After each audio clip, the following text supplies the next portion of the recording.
Сапарға дайындалып, қол жүк немесе жол жүкке рұқсат етілетін заттарда сенімді емессіз бе?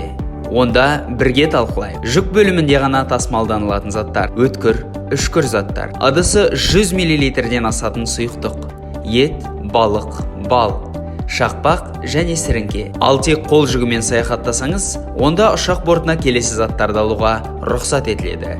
Косметика және сұйықтық 100 мл-ден аспайды және 10 ыдыстан артық болмауы қажет. Шаш кептіргіш, бұйралағыш, металл емес тарақ.